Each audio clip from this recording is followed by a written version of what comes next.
G'day mate, how are you? I'm well, thanks Andrew. Welcome back from holidays. Happy New Year. Yeah. Right. Pretty interesting day today. So this is our first one for the new year. We're going to talk about three things. I'm going to talk primarily about the impact of government on farming. And we'll spend quite a bit of time having a look at that. I think the US tariffs and the growth of protectionism and the inevitable dumping that's going to follow from that is a matter we need to deal with. So that's our sort of second topic. And then we're going to look at a case called Kramer, which is around succession planning and what goes wrong if you don't get it right. And we'll try and do that each time to talk about cases that deal with farming families and what is the impact on them. But let's go to our first topic. I think you've been a farmer all your life, and I've been working for farmers all my life, and standing in a pub with a beer in my hand, their complaint would inevitably be the intrusion of government further and further and further into farming, and that is a cost to farming and also as a barrier to farming. So it means it's harder to farm well, it's difficult because decisions made in government have massive impacts upon what you do, particularly in things like exports. So I thought today we'd just deal with that issue and actually work through it. So the first thing I want to talk about, I think in this process, is the big focus for government really should be on allowing farmers to farm well, shouldn't it? And making the pathways easy. Making it easy. And it's not what they're experiencing. Probably if we talk about intervention and red tape, we're seeing governments of all different colours trying to introduce social policy into farming. So in a very strong green camp of inner city Greens, worried about animal welfare, so we stop live exports. We're worried about climate change, worried about water. All of these things are entirely proper things to worry about, but they end up with this hodgepodge of regulation and control that sits, and land usage, and the inevitable result of that is we've seen a reduction in the amount of land that's being farmed, a reduction in the amount of water that's being used. We're not seeing a reduction except through technology and the use of chemicals and pesticides, so it's more efficient, but there's no real reduction in that process. But farming is much more expensive, isn't it? And it's been, well, since COVID, it's been expensive, and it's probably gone up 30% on input costs. Now, we talk about water, and we know that the intervention by the government buying the buybacks for Murray-Darling Basin has put the price of water up on average around $80 a meg on allocation price. There's now, the farmers have got access to 1 and 3 litres of the Murray-Darling Basin. The Murray-Darling Basin is an area that annually about 24,000 gigalitres goes into that system. So it's limiting things, growers' opportunities. Let's just say, let's stay in the Murray. It bothers me a great deal, you know, that an input for farming is water. Australia is a crazy country in its weather conditions throughout Australia, but water was fundamental to the variety of crops that we grew for both internal consumption and export along that basin, which covers the eastern seaboard of Australia effectively and down into South Australia. What we've seen is the loss of grain cropping along that basin because of the up and down in prices. But when you look at the prices, 3 out of every 10 years, water goes to over $200 a meg. Well, there's a whole lot of things you just can't grow with an input price of $200 a meg. Rice and dairy, annual cropping, wheat, barley, canola, tends to go out the door very quickly because it's just too expensive. So this is my conundrum, and it's probably not fair. I think it probably is fair, but the farmers get bitten both sides. So when they're successful, the hand of government comes and takes back on tax. It's got all the indirect taxes that come with it. But when it's worse, when the water season's bad, they charge more for the water. They're charging $250 a meg. It's way over the top of the cost of maintenance and control to protect the environment. So government has just found another method of creating a market that it owns. Nobody competes. It owns that market and just takes the cream off the top. And the cost of that is reducing the variety of things that can be grown, making farming much more complex by the distributions of waters as to what you can grow, what you can't grow. It's meant that the people who do utilise water and sell water and manage water well are inclined to be larger farms rather than small farms. And we've seen a massive reduction in farming size. We've seen a massive reduction in farmers. And we've seen a similar reduction in rural communities, which have gradually lost their meaning and their spirit. And the communities in those in those towns and rural centres has really declined, and that's been gradual for a while now. Give us your football story, because I reckon that's a really good story of what it was. Oh, when I first left school, well, we're going back a while now, but I played in a league in South Australia where there was 6 teams, and within 5 years that had reduced to 1 team going into another league. So that's progression that's happening in Victoria, it's happening in New South Wales, but that was in South Australia back in the 80s.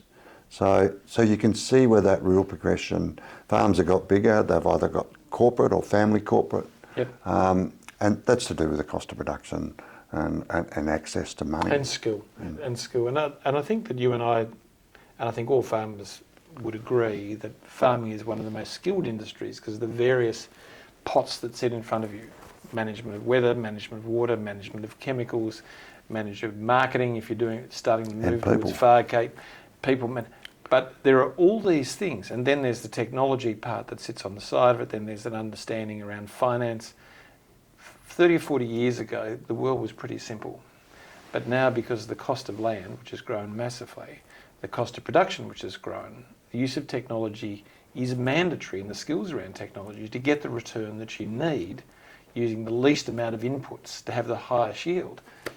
That sounds easy when you say it, doesn't it? But for a person who's grown up on their 4th generation farm, they expected to be driving a tractor and cutting it down once a year. That's what they expected. Yeah. And that's gone. And I think over the time, we've always said that yield is king. Yep. But there comes a point where genetically you can't get any more out of yield. Yep. Now, scientists are working on that, and technology will help that. But it can't advance that quickly to solve this problem. No, and if we say, look, inflation, post-COVID inflation, scarcity, a whole lot of things, the inputs have gone up dramatically, you said, by about 30%. They can't be absorbed in a market that was getting a 3 to 4% return on capital.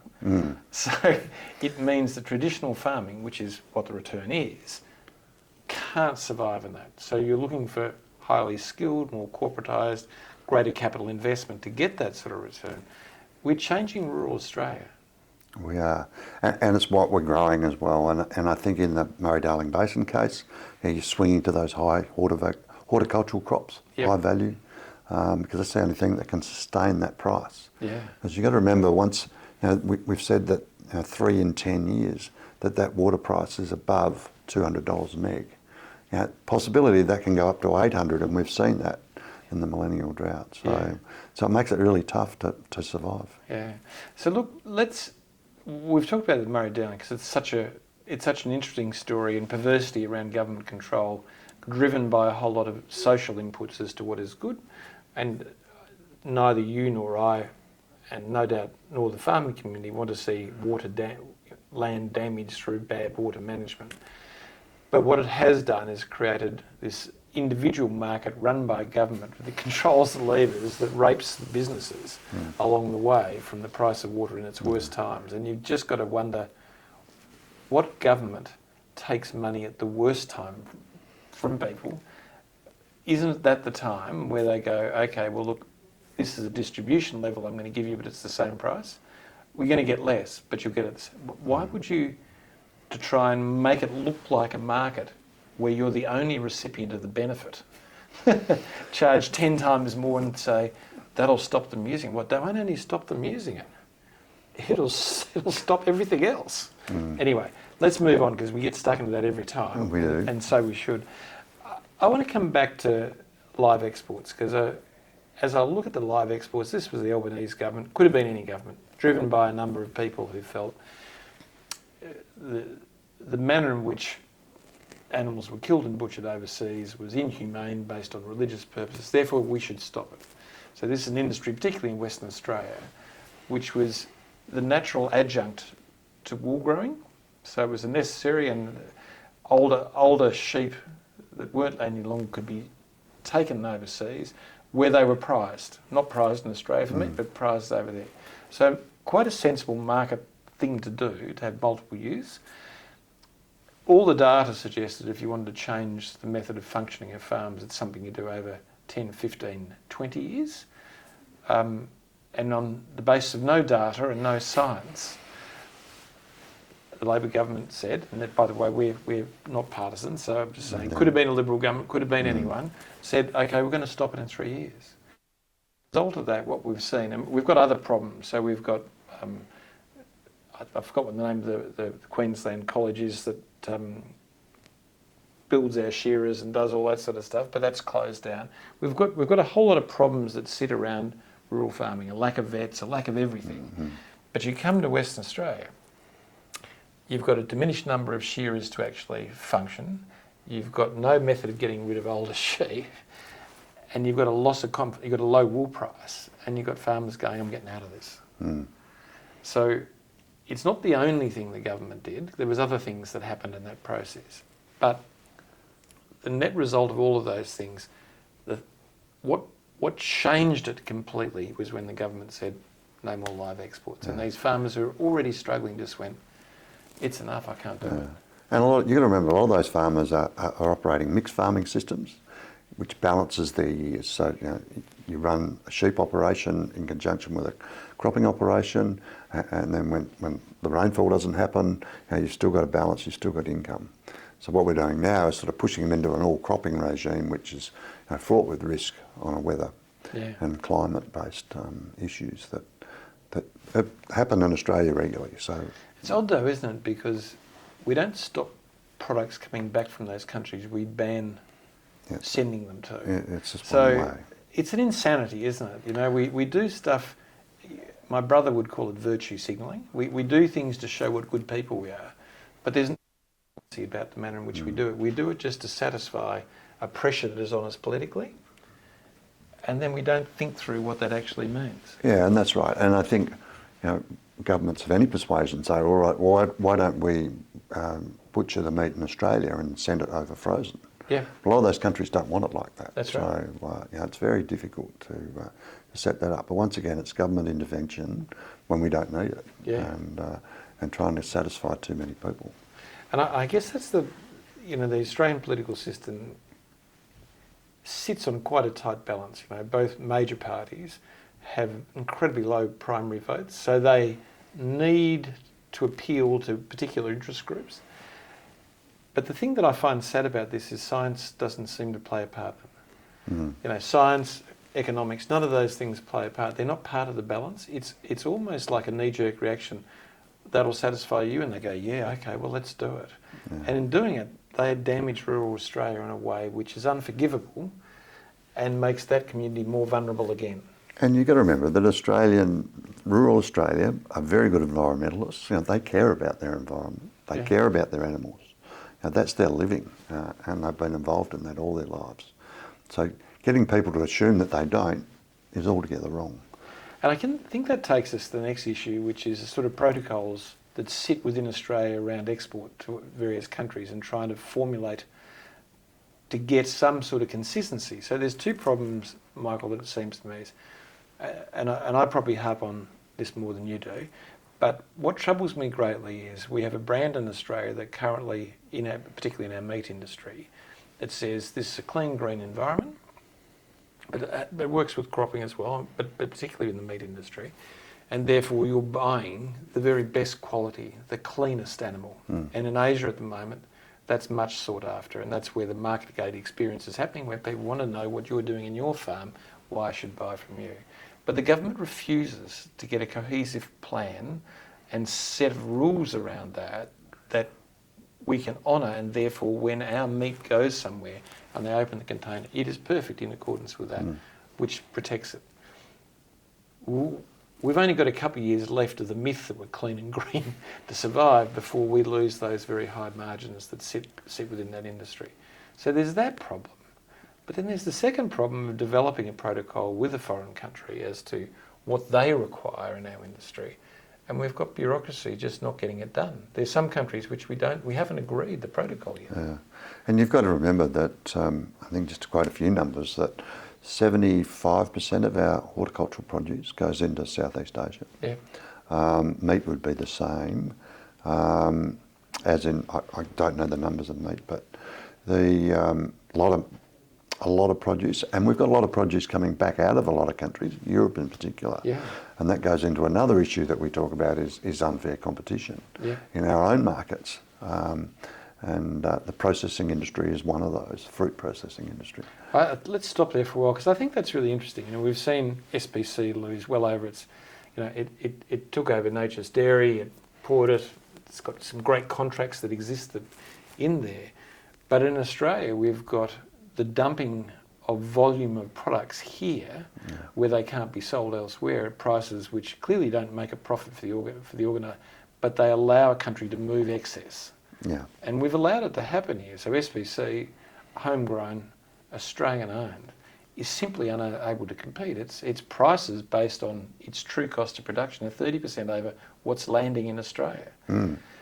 And that's coming out of subsidised countries, so it's sort of unfair competition, which is not taken into account when all those deals are done. No. And that really impacts Australian agriculture. We'll talk about tariffs a bit later, but in the American economy, for instance, which has highly subsidised grain, particularly, the idea of tariffs is pretty frightening. So we'll come back to it because they're winning on both ends, if that makes sense. But let's just come to sort of the end part of where we are. And I think for what we're talking about government intervention is we see governments failing to create the rules that provide us with the greatest leverage and the clarity that we need.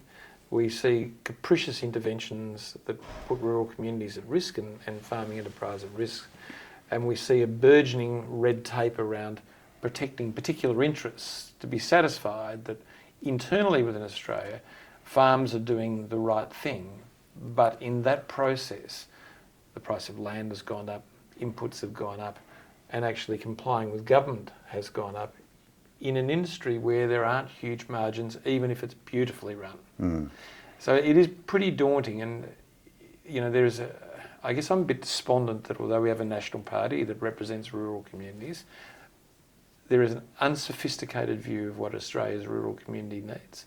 And there is an unsophisticated view, in fact one that ignores completely this complete move away from rural Australia to the 5 major cities and the loss of who we identify ourselves as Australia. And everyone's quiet about it. Mm. And no one's helping the hands that made that possible in the past, which is our identity. And I think it's really sad, and I think it's foolish. Yeah. And it'll drive those sorts of things that are driven by other people and affect other people. It just subdues the market, and it's very hard to operate that when everybody's against you who's supposed to be for you. And look, domestically it means the price of basic product is significantly more, which means less. It's squashing demand. You have inflation that goes with it, and you start getting people making different choices about what they eat and how they eat. Why don't we go on to the next topic, which is Trump and tariffs? Oh, that's a wild ride. So I thought I had a bit of a read, and why do you have tariffs? Okay, and one is it's meant to spur domestic production. Now this is an issue that you and I are particularly concerned. Australia's a little bit subsidised in ways, but not heavily subsidised. Places like America, there are massive farm subsidies that exist. So before you start making it more expensive from someone else, you're also making it cheaper for your people. Mm-hmm. But you spur production, that's one of the first ideas. You raise revenue for government, you make more money for government because people pay to get in. So it's a bit like a turnstile. You bring your product to get into the MCG, you've got to pay for your ticket. And for Trump, probably more interestingly, for him it's a negotiation. And so I read 4 or 5 articles the other day that said, look, this is his style. What he goes in is really hard. He steps back. He tells you what he can do to you, threatens what you can do to you, causes turmoil and steps back and said, so now let's do a deal. So I think that's what tariffs are about. But I don't doubt there will be a higher tariff on China. There will be one on Canada and there will be one on Mexico of some sort, whether it's 25 or 10%. It's going to happen. And we're going to see his dislike of Europe, hit by the same, I suspect. That's right. But I think you've got to remember, in the tariff discussion, the stuff that I've been reading, there's already 25% tariffs in China already. He's just added another 10. Yeah. Yeah, so he's just so volatile, and what it's doing to the Australian dollar, the markets around the world, it's just sending everything into turmoil. It's hard because the Australian dollar gets damaged in turmoil. So we're down to 60 cents. Now for the rural market, that's not so bad if you're an exporter. And remember, a large portion of what we grow, we export. So that's not a bad thing. And in the meat industry, if we look at Japan and Korea, which is 81%, and I think it's 89%, dominated by America and Australia in the meat part of it. Well, Australia will be able to elevate its price because everyone's going to be retaliating against America, and the cost of production in America, despite all this, will actually go up as well because their inputs from places like China, Canada and Mexico, the loss of labour from the price is going to go up for them despite it. So the cost of production will go up, and Australia has this opportunity. But what scares me most about this is our grain producers are facing, major producers of grain like Canada, who traditionally sold cheaply into America, who are going to have this barrier, and we're going to see a lot of, we see dumping now, but we're going to see it throughout Europe and through Canada in a huge way when the American market is no longer easy to access. That's right. But on the other hand, remember that you've got product coming into Australia for inputs, which the pricing's going to go up again. Yeah. So you get a double whammy there. It's interesting, isn't it? I shouldn't do this, but I separate out what I was reading between what could be seen as left-leaning press and what could be seen as right-leaning. Right-leaning are pretty up-tempo about tariffs and saying it won't affect Australia. Trump will never put a tariff on us, which I don't think that's necessarily true. And yes, there is a bit of turmoil, but with reduction in inflation, interest rates, and the Australian dollar low, we should do really well out of it. And on the other side, you've got this terrified world's chaos. It's going to quash demand in China, it's going to quash demand in Canada, it's going to squash demand in America. When you talk about that, it's a large part of the world where demand has been pushed back down, and in Europe. We're looking at a recession coming up, and consumer demand will be reduced because the costs across the world will be higher, the level of volatility will be higher. Farmers will be struggling to make the right choices because the world's so uncertain they won't know what they're going to grow to be successful. I think it's somewhere in the middle there. I think your comment is volatility is never good for farming. No, you want to see a pathway. Yeah. And this way we're not seeing a pathway, it's just all up and down. And protectionism, I guess, protectionism creates a level of risk and retaliatory. Yeah. We see whenever there is any sort of conflict, whether it's actual warfare conflict or whether it's economic conflict, we immediately see volatility and the Australian dollar falls off. But we also see these sudden changes in demand that come out of the blue. And for farming, where you're actually investing, as you put a crop in, you're investing in you're only selling 10, 20% at the beginning, but you're waiting for halfway through to sell your next 40 or 50%. And suddenly you're there and you go, I don't know if I've got a crop to sell. Yeah, it's that, because you're in a 9-month cycle, a seasonal cycle. So, so with all the rules that we put on ourselves for marketing forward and doing everything else and covering ourselves, it's very hard because today could be very different to 6 months' time. Do you know, it's odd though, isn't it, Michael? Because in business, I do quarterly review in our business, but my projections are a year to 2 years based. What are we doing in marketing? What's our investment budget? In all my clients, and their clients between $100 million turnover to $2 billion is sort of the segment we're in. Yeah, they're really focused on 3 months, but they're really focused on 18 months to 2 years because that's the business cycle of growth and investment that they're looking for. Now, they have a voice in government, okay? But it seems that farmers just don't have a voice, doesn't it? Because the businesses in farming, as I said, is a significantly more vulnerable business. There's so many more risks that aim at a farming business. And you would have thought the farmers would have been saying to Trump, you reckon this is a good idea? Do you really think this is a good idea? Because it's not going to help us. We're not going to get richer from what you're doing. We're facing higher levels of uncertainty and attack. and we've lost our access to external market. Do you think this is a good idea? But I don't think anyone's listening at all. No, well, I think the lobbyists, the agricultural lobbyists in America, probably wouldn't have a lot of influence over Trump anyway, I wouldn't have thought. Yeah. In Australia, we've got very little influence, like you say. We've got bodies like the National Farmers Federation, we've got the National Irrigators Council that act on our behalf in Canberra, but really we're only acting on things that happen. You know, But you're not a hot topic, are you? No, You know, not like a hot topic at all. somebody wants to dam a river, that's a hot topic, okay? And there's so many good reasons why that's a hot topic, so this isn't belting environmentalists. But what it shows is that because of the nature of our politics, where minority interests become vital for election and brand, people appeal to those on a 3-yearly cycle to actually become elected, and therefore they make decisions based on that. That's right. But in doing so, the things that make Australia Australia, the things, like our export, if you look at it, mining unquestionably is our major export, but the next major export, 2 major exports are food and tourism, and yet the behaviour of Canberra to both of those last 2 is questionable, isn't it? No, it is very questionable. And if you're a tourist coming to Australia, would you want to come? Do you feel it's a safe or good place? Do you feel you're welcome? Possibly not.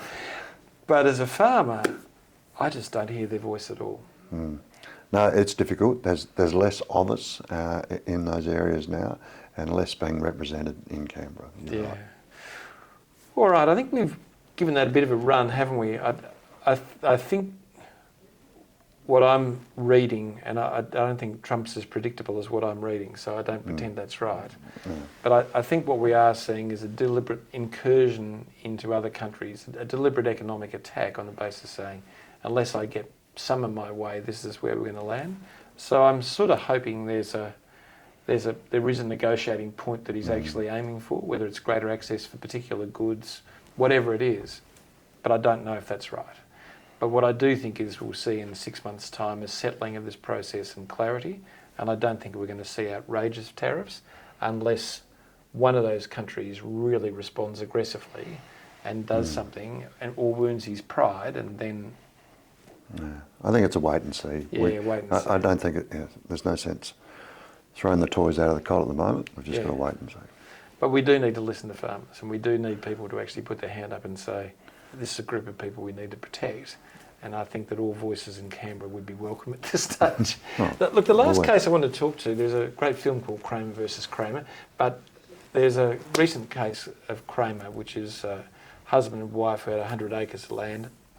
They had a man who worked on that land called Stone, worked at diminished wages, worked very hard, and it was understood that his investment through his labour and through his work would mean at the end of the day he would end up with the land.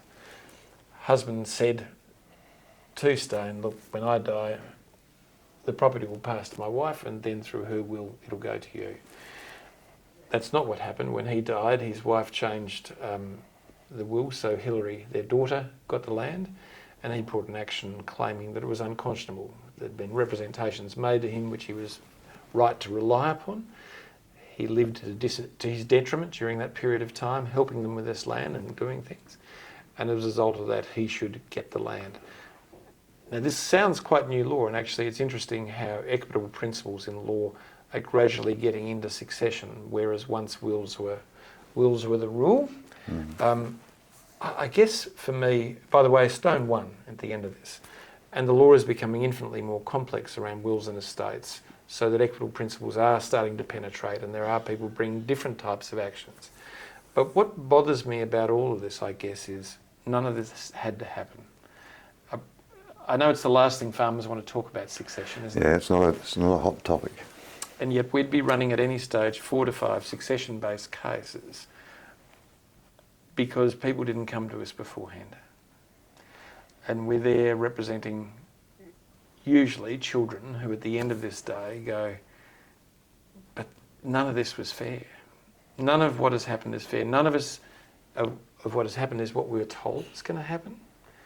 We found out about this 3 years before Dad died. We said, Dad, you can't do this. And he said, don't worry, it's all fixed. And I turn up and the will completely carves off benefits for people which shouldn't be there. Can I just say, it might not be something you want to talk about in farming, but getting estate planning right years before your death, like 20 years before your expected death, providing a pathway for people to understand what is going to be the entitlement is absolutely essential, because otherwise we end up in these horrible... So we actually settled a matter just before Christmas where we had over 24 people sitting in the room over 3 different disputes around 3 major parcels of land, and none of it had to happen. It's all about planning. And everybody got less. The only people who didn't get less was me and the 4 other firms who were involved in it. Yeah. And in that process, we pushed out a couple of firms who were happy to keep having arguments and eating into the estate.